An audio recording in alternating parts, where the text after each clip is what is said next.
piece of me, boy. Go, go, go. Yeah. Outstanding. Rock and roll.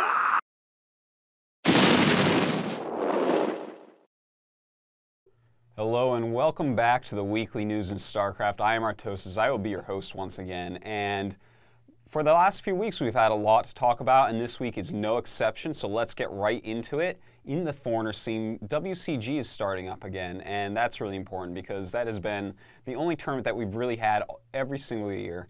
And so it's really an exciting, important time of the year. Everyone comes back and starts playing again. You know, Italy already had its first qualifier. Cloud destroyed that quite easily. U.S. online qualifiers are starting up. No regionals this year. You know, WCG USA taking a step backwards every single year since the beginning. Always impressive to see.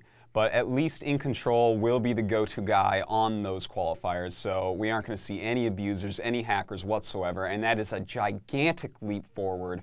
You know, last year we were plagued with cheating. This year I expect to see none with In Control involved, so in that respect at least, WCG USA doing a lot better.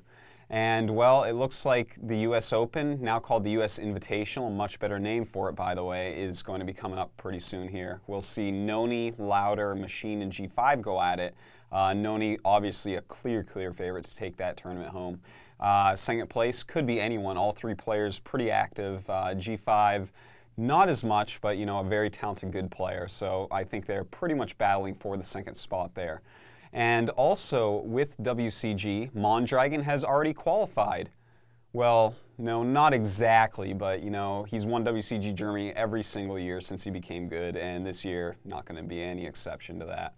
And, well, WCG, you know, it's a fun event and everything, and their Ultimate Gamer show, a great show, but sadly, last week, In Control was knocked out. So, you know, very sad news to see him lose at DDR. You know, the worst game ever made according to In Control, and I can't argue it with him. You know, he's a great video game player, but, you know, he just can't keep up with people whose legs are not tree trunks. So, you know, that's the update on that show. You should keep watching it. You know, it's good for esports in general to have a show like this out there. You know, it makes us think, okay, ooh, WCG isn't going to die anytime soon like ESWC has, which, by the way, ESWC has died. They're in bankruptcy mode. Maybe someone will pick up the mantle and carry the tournament forward. Not too sure, but there is still one ESWC event that is happening. That is ESWC Asian Masters of Chonan, and that is still going on. In fact, we have just done the finals of the American tournament. It was Hydra against Phoenix. Those VODs will be up pretty quickly here. A really great final match, and that actually makes 3 Terran vs. Protoss finals for all 3 areas. The Asian finals was Terran Super against Protoss LX. The European finals was Terran Starlock against Protoss White Raw. And now we have Terran Hydra against Protoss versus Terran player Phoenix, who also uses Terran against the other races a little bit. But he is definitely a Protoss user as well. So we see a lot of TVP recently. I'm happy with it. My favorite matchup by far. And, well, there's a lot more news going on in the foreigner scene. That SC2GG Star League is underway. They tried to start the first round before. Everyone thought it was at a different time, so a lot of matches mixed. So really the first round going to be this weekend coming up. So, you know, watch out for some awesome matches in there. You know, we have A2 going up against Draco. We have Hydra in the tournament, Strelk in the tournament. It's going to be a great event to watch. And the ASL ladder is underway, the Ansandi Star League. You know, go check that out. It's a ladder team right now on IC Cup, and you join that and you play the ladder. And around the 16th of April or so, it's going to end and cut to the top 16 or 32. I don't think they've decided quite yet, for another Star League with good prizes for foreigners. So a ton of great events going on right now. And in fact, there's one more I keep on forgetting to mention about. The Binary Beast tournament is underway. You know, they invited a ton of great players, had some others qualify, and I'm sure they're going to release just a plethora of wonderful replays from that event. So just another great tournament for people to watch, for people to play in. And in fact, there's another league starting up, the Zotac Cups. They've had War 3 leagues and FIFA leagues in the past, and now they're going to have a €100 tournament every week for foreigners. This is going to be on Saturday mornings, I believe, for Europe. And that is just really awesome because, I mean, 100 euros, that is really good, especially with the poor economy in USA right now. You know, American players are going to want to play that.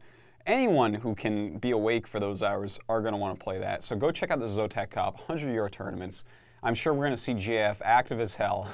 he smells the money. He's coming for it. So, you know, just so much going on right now in the foreigner scene. And to add all to that, we even have a new Day 9 podcast. This one looks like it's a really interesting subject about why you should play with players that are worse than you. And, you know, I can't wait to listen to that. I want to see his take on it. It sounds good to me, though. So anyways, let's transition into the Korean scene now.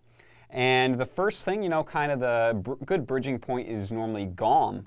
And GOM, you know, the Season 3 is going on. Some great casts by Super Daniel and Tasteless going on. And you may have noticed that for high definition, you have to pay $49.99. Now, while some people are upset about this, still, you know, it's high definition. And I've heard through the grapevine, I can't say quite what, but there is going to be some additional content and good things for subscribers. So, you know, take a good look, see if you can spare the 50 bucks because that might actually turn out to be really good for you. Anyways, we had the MSL qualifiers come up recently, and boy, oh boy, is it Zergland. The time of Protoss is over. Time of Zerg is here. We had 15 Zergs qualify through it, 8 Terrans, and only 2 Protoss. I think that's the lowest Protoss ever to qualify through the MSL Survivor. So that's really quite astounding. Huge stats right there. And at this MSL event, there was quite a dispute going on because some of the computers were lagging, and the coaches did not like this at all. So they were arguing with Kespa quite a bit. Kespa didn't respond too greatly to the coaches. You know, they kind of dropped the ball there, and the STX coach got into an altercation with Kespa, with a Kespa referee. And, you know, there were some words exchanged. Both of them agree to that. But the Kespa referee has accused the STX coach of getting physical with him, which the STX coach totally denies. So there will be a full investigation into that. And if it is found that the STX coach actually did hit the Kespa referee, it's going to be, you know, a nice big fine, as well as being banned from the next season of the Star Leagues, as well as the rest of Pro League for this year. But, you know, most likely this is blown out of proportion. You know, odds are the SX coach did not actually hit a Kespa referee. But, you know, we'll keep you updated on that, whatever happens.